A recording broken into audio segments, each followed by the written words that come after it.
Let me explain the title. How can we get a more inclusive educational system? Because most of our models, even learning models, are culturally biased. Do you go with casework or do you go with theory? Do you go top down or do you go bottom up? Can you challenge the teacher or not? Now, Amsterdam now has 57% of people living here that don't have Dutch parents. I'm an example, having a French mother, a Dutch father. And it's interesting, if you, in your educational systems, don't take advantage, or at least avoid the problems raised by cultural diversity, you're in trouble. And I would like to give you some examples in how to resolve that. Why? Because we're not helped by our models. They're very often bipolar, using mutually exclusive continua. And either you're this or you're that. And on top of that, our models very often are culturally biased. And we need to break that if we want to have an education that is great for multicultural environments. Let me just say that if you want to be a good educator, you need to combine those opposite ways of looking at things. But that's not easy and therefore scarce, but very profitable if you can make that happen. Now, what I would like to show you, we have a method. First of all, we help you recognize cultural diversity. There are models to say, oh, this is typically French, American, male, female, whatever, because culture is not only nationality. But once you have given those models, you need to respect them. And respect means that top-down is okay and bottom-up is okay, but they might seem as something that is mutually exclusive. And once you go into the respect, namely reformulating your problem as a dilemma, you respect the other side, otherwise it's not a dilemma. That you then need to reconcile. And finally, what as an educator or student can I do to make that happen? Now, this is a statement that you might think about, that successful educators have a willingness and a competence to deal with opposites. Let me give you some examples, because the old paradigm looks a bit like this. Are you, and that's what I mean with bipolarity or bipolarity. We have the Germans, they're obviously like rectangles, and the Italians, they're more like ellipses, right? But what is Europe? Now ask an American and an Asian what Europe is, and they think about the cylinder. And the interesting thing of a cylinder is they include the ellipse and the square. It depends on how you shed light on it. Now, the beautiful metaphor of the dance between opposites is the helix. And I would like to go practical. After a little introduction in what is culture. Now, since my mother is French, I came up with culture like an onion, the main dish. And you have to be careful, culture is multi-layered. On the outside we have the artifacts and products, but be careful, it's hiding a deeper level known as norms and values. Values are things you desire, norms are things that you should do. And we owe it to Ed Schein that said that if a value becomes a norm, it slips out of consciousness and becomes a basic assumption. And that is very implicit. Now we have three levels of them. Implicit basic assumptions around human relationships, time, and our environment. And I would like to give you a couple of examples in those areas linked to education and how to resolve them. Let's start with the wonderful A student who got ill. Now you have a class and it's the final exam, and there is the top student who gets a grade F, fail, or a 4 or a 5. And it was obvious she was ill. What do? Now there are cultures that say, listen, a rule is a rule, and we don't make exceptions. Bad luck for her, she shouldn't be ill.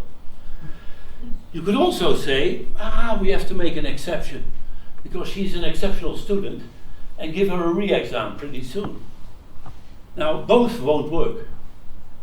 But I want to show you it's a cultural issue, because there are cultures who believe a rule is a rule, and there are cultures who believe everything is an exception, and it's more than Italy. Now, we did some research. 140,000 people filled in what we call the scale of universalism and particularism. And here you see the scores. We have 144 countries there, but a selection. So you see that on the left, the Americans, Australians, the Dutch are more rule-driven, while on the other side you have India, Japan that much more believe in it should be an exception. So what do you do if you have a multicultural environment to do that? And let me give you a hint. Why don't you, as a teacher, give the student a second chance, but make the exam tougher than the one you got before? She will still get an A, and that is trying to reconcile the rule with the exception. Now, this is called universalism particularism. You see that the universalistic people believe in the letter of the law. There are systems and procedures that you should follow. They believe in transparency, versus the particularist who believe, it depends.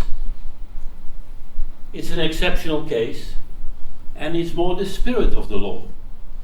Now, there are ways of reconciling this in what Kolb calls the learning cycle. You know, there are people who believe that you need first to teach students the universal model.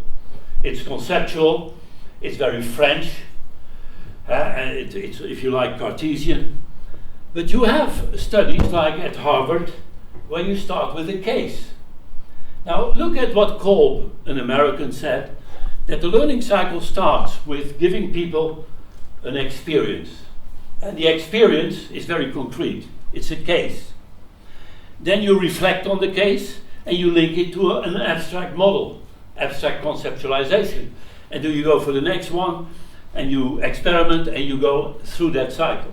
Now that's true, that might work in America, start with a case, and then you connect it later on to a model.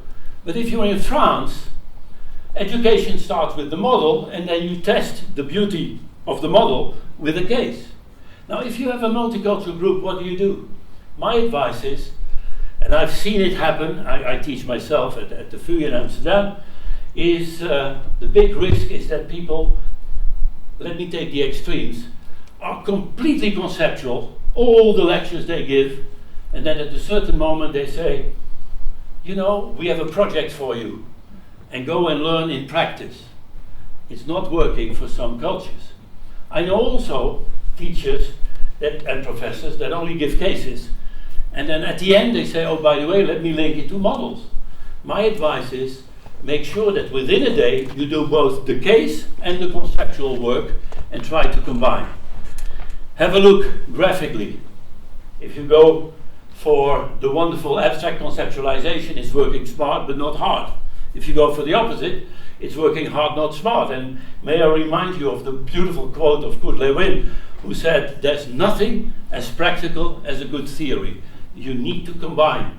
And when you combine, you are beyond borders and you can reconcile the differences between cultures. I would like to give you 3 more examples. A very known distinction between cultures is, are you rather an individualist or are you more group-oriented? Now let me give you a little case.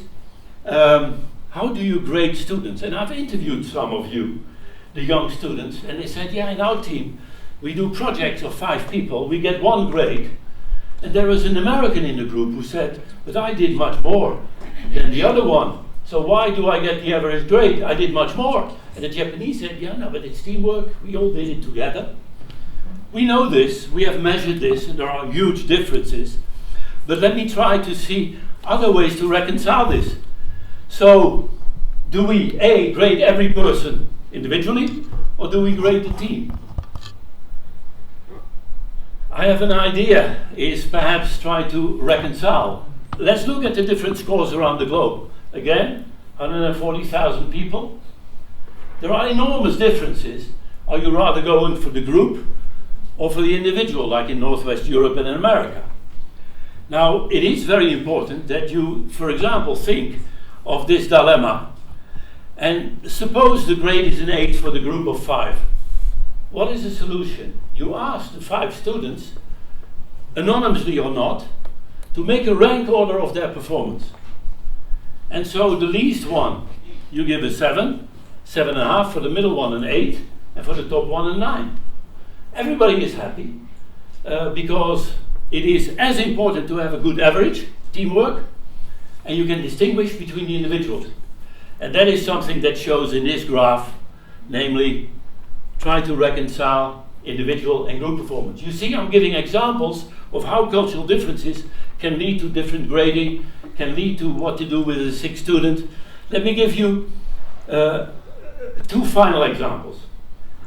This is my favorite cultural differentiation, namely, there are cultures that are like peaches. Now, what is a peach? Says Kurt Lewin, who went to America as a psychologist, and he said, Americans are like peaches. Why?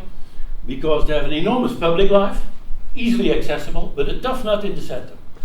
We Germans, he was a German, we are like coconuts, very difficult to enter, but once we're in, it's difficult to get out. Now, this causes an enormous amount of trouble. For example, in specific cultures, digital education is much more popular than in diffuse cultures. Diffuse cultures are much more for face-to-face. Now, may I ask you, if you, and you know it with banks, if you are only digital, you can wait forever to get somebody on the line and you end up as a skeleton. If you go face-to-face, there's a long line like this afternoon. But I would like to say that the reconciliation is how can we combine digital with analog? So it's not a question, what is better? You should ask the question, and here it is, what can I do digitally that enhances the deep relationships face-to-face? And what can I do face-to-face that help our people to be more effective on digital? Never do one or the other, but try to combine. A final example, and that is what we call locus of control. How do we deal with the environment? There are cultures who believe you should dominate the environment. And you have teachers who dominate their methodology on the student. And there are cultures where you say, I want to adapt to the environment. And how do you reconcile that? Let me give you, first of all, some research. We asked people, is it rather A or B that you believe is about you? A is obviously the locus of internal control, we dominate the environment, and B is, I'm dependent on the environment. Now, again, big differences across cultures. Let me give you a final example, namely a story that is a real story of the teacher who said to the students, hey, dear students, I have a riddle for you for overnight and come back tomorrow. And the riddle is, how can you connect those 9 dots with 4 lines without lifting the pen from the paper? Now, many of you might know this, right? Because if you do this, for example, you say, oh, shook, I miss some dots. Now, the trick, everybody knows, is that you have to go outside of the box, beyond borders.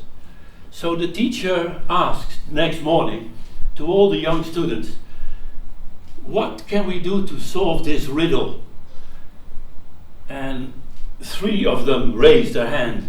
So, oh, lady, you have to go outside of the box. Oh, and you have to go outside of the box. And the 3rd one, I can do it with 1 line. Shut up. Come here. Let me show you how you do it when you go outside of the box. And here we go. And then you can connect all 9 dots, right? Now, what happened here? That the person that had an idea, that I challenged the teacher, because very often education in the Netherlands, at least, is how can I give the answers that the professor or the teacher wants to hear? While this student said, okay, come in front of the class. And she went to the flip chart, folded it in a way that the dots overlapped, and she drew a line. And the teacher got angry. Why? You don't give the answer that I want you to give. And that's the whole problem. And let me finish with the last example on artificial intelligence. Our education is built on giving wonderful answers. I don't know if you've played with AI, but I'm realizing that education should be about asking questions. And if you have the right questions, let AI do the rest. It was wonderful to be here. Let me summarize what I've been trying to say. First of all, and this is the reconciliation of more Chinese, let's wait for what the teacher wants, and more American to say, I have my own methodology, sorry for the stereotypes, because this is also a male-female issue. I don't want to get sued. So let me get to the final conclusion. Namely, first of all, be helpful in recognizing cultural differences. On the internet, there are wonderful little games and what have you to do that. That's called recognition. Then respect by reformulating the problem as a dilemma, on the one hand, on the other hand. Then reconcile it by combining or asking the question, what can we do with models that help us to get better cases? Or what can we do with cases to test the models? Combine the opposites, reconciliation, and finally, realization. But start with yourself. I thank you very much.